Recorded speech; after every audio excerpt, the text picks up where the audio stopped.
Me. Okay. I might leave all this in here. Okay. Welcome to Estrada Sisters Connect. I'm Patricia Estrada. And I'm Veronica Estrada. And today we're continuing the series about all the things you can do at home to keep your joy. And today we're going to be talking about journaling. The reason that we chose this topic, which is all over the place, everybody already knows, right? Why are we still talking about it? Well, the reason we're talking about it is because journaling fucking sucks. You know you don't do it. You know you should do it. And you know you don't do it. I'm looking at you. So and why does it suck, right? Time's a ticking. We don't have time to beat around the bush. Like, why does it suck? Why do you not want to do it? It's overwhelming. At least for me personally, and I'll share my experience later, but for me, I would get overwhelmed thinking about like tackling emotions in journaling, as my therapist would suggest. And I would just be like, yeah, I'll do that, and like never do it because I was always overwhelmed by the idea. And so Veronica is going to start us off by sharing the journal that she uses, which is actually a really great tool to get started in a more structured way that will allow it to not feel so overwhelming. And then you can feel like you're really truly showing up for yourself, because that's what journaling is. So Veronica. Thanks, sis. Yeah, I totally get it. Sometimes when the thought of journaling comes up, you're like, oh, great, I'm going to open this can of worms and like, what's going to come out? And also another thing that some of my life coaching clients are worried about is like, no, somebody's going to find it. Somebody's going to find what I wrote. And they get really anxious about that. And then they just end up keeping it in their head. And that doesn't really help us make progress, right? So first tip is get a journal with a lock on it. If you're just starting out and you really want to put some stuff in there, like my best friend Izzy, who passed away, gave me a Hello Kitty journal with a little tiny Hello Kitty lock.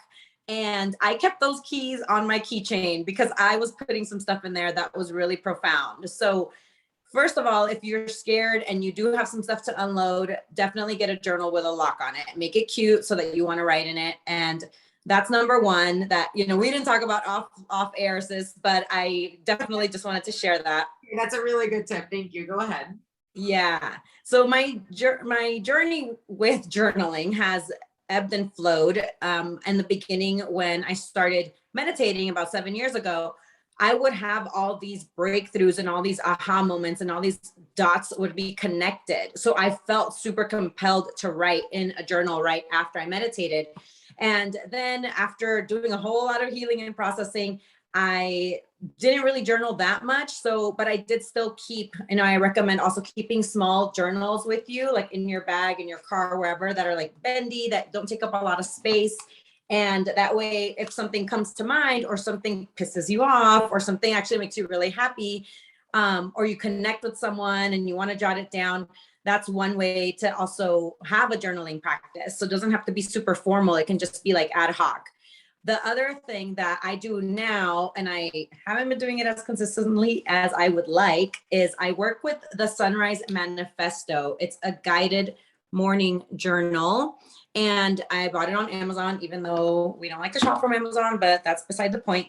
And this one really focuses on gratitude and clearing your mind of any like big ideas, any thoughts. So the prompts are here. They're really short, really quick. It's all about 3 things I'm grateful for. Something from yesterday that makes me smile when I think about it. I could have made yesterday better by. Today will be a success if I'm able to.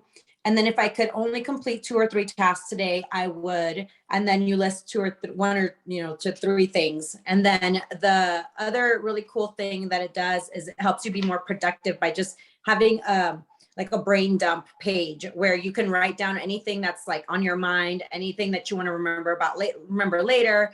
And it helps free up space in your mental bandwidth so that you can actually get on with your day and do the things that you really want to get done. So we'll put the link to this in the show notes and the name of the actual gratitude journal, the Sunrise Manifesto. It can be as quick as like 5 minutes, or it can just be a longer thing if you decide to journal a little bit longer. So that's my journey with journaling. What about you, sis? Thank you. Thank you so much for sharing that, sister. That first part, that really was a curveball to me, but very, very necessary for this. I love that every time, we talk about what we're going to talk about, and then we just kind of throw the realness in there, because as we're talking. So that's why you guys should always tune into these things, because we just love doing that, and it's really fun. But yeah, so as far as journaling goes for me, it's funny because I always think that I haven't journaled very often, but in fact I have. Like I actually this cart that I have in front of me actually holds a lot of the journals that I've had throughout the years, especially because I moved away from the US in 2014. So I've been keeping a journal since then. And shout out to Jack, Dr. Jack Caraves, who gave me a black moleskin that I did not see the value in until I lived here in Italy. But I truly didn't appreciate it until I moved here, and I remember finishing that. But anyway, those were just like, I knew what would happen when I would start journaling, and it was always like sporadic. I would do it sporadically throughout my life, when I was feeling really, really big emotions, whether it was a good one or a bad one, and I would just like dump on there, and it was always like 5 to 6 pages of like, oh my God, like, because I would look at the last time I wrote and I'd be like, oh my God, like it's been 2 years now, let me tell you all this shit that happened. And I would say like 5, 6 pages in a journal. And so then when my therapist would tell me like, oh, you should try journaling for whatever it is, and I would be like, hell no, are you kidding me? Like that, like, no, I need to fucking chill. I don't want to like be right.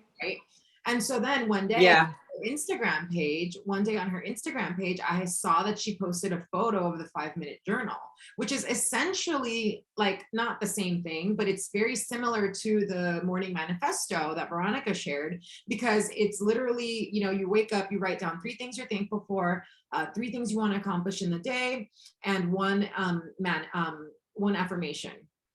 And then at night, and that takes 5 minutes, literally. So you cannot dwell and go off on your tangents because it has specifically that amount of room to write. I mean, I have my own notebook. I copied it. I never bought this thing, but I've been doing the same thing for years now that I do that. That's right. You don't have to spend money to take care of your mental health. You could copy the prompts. Solo tienes que tener las ganas. Like you just have to have the will. And so, yes. So you do the 5 minutes in the morning, and then it has some questions for the evening, which again take 5 minutes. And it's this, again, borrowing from the morning manifesto philosophy. It tells you to name 3 things that were amazing that day and how today could have gone better. And so you are able to check in with yourself in the morning and in the evening for 5 minutes. If that's all you do for yourself in one day, like, you're crushing it. It's a start. You're crushing it, and you're starting something. That's the beginning of your journey. You know what I mean? Because you're showing up for yourself, you're checking in with yourself, and you're realizing a lot of the times that your expectations of yourself are wildly unrealistic. And so you start to say, oh, okay, I'm not gonna just name a project that's what I'm going to work on today. Like, I'm actually going to say the specific task for that project. So that way I know that I'm making tangible process. It's like setting SMART goals. But anyway, so that's my experience with journaling, and it has been extremely helpful because, like I said, you're able to gauge where you are mentally. How hard is it to find something you're thankful for, or how easy is it for you to think of that? And then also going back and checking at night, like, did I accomplish my tasks? And if I didn't, why? Because it's not about beating yourself up. It's not about going and saying like, oh my God, I didn't do any of the things. Okay, but what did you do? What did you do? Changing your focus. Number 1, what did you do? And number 2, why? Like, how could today have gone better, right? Maybe you shouldn't have wrote that you were going to do these grand, lofty goals, and you could have just written, make the email list. Instead of send all the emails, write the list of people you're going to email. Yeah, a list of 10 people, write a list of 15 people, 20 people, write the first paragraph of the email, you know what I mean? Of the newsletter or whatever it is that you're doing. And so that's why I like this journaling practice, because it allows you to check in with yourself and just see like, how am I really doing? And when you don't check in, that's also telling you something. And that's where I'm at right now. So, I mean, I'm not mad about it. It's just a part of the journey, right? Sometimes you do it more than others. I was just on summer holiday. Like, I'm not going to sit here and pretend that every single fucking day on my holiday, I was writing down 3 things I was thankful for. I was in the moment, living and being thankful for them right then and there, you know? Right. Yeah. Now that I'm coming back to real life, I'm trying to ease back into this very important practice that I find extremely useful for my life. So that's why we talked about that today.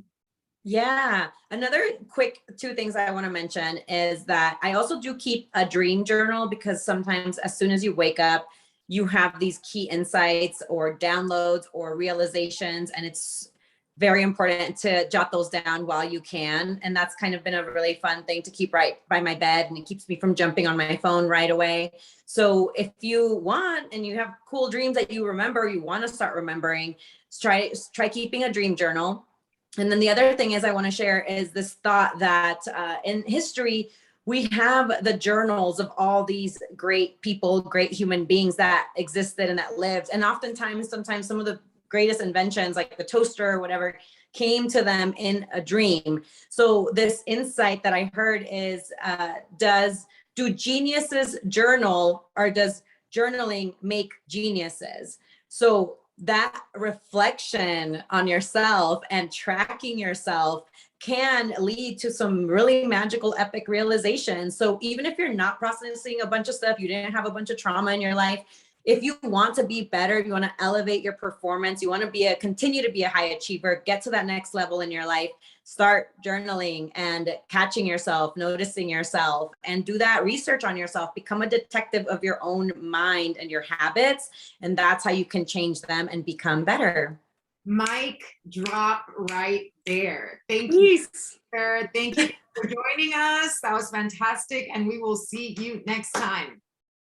Yes, and hashtag Estrada Sisters. Let us know if you journal, if you want some prompts, keep in touch with us in our DMs and in the comments below. See you next time. Thank you.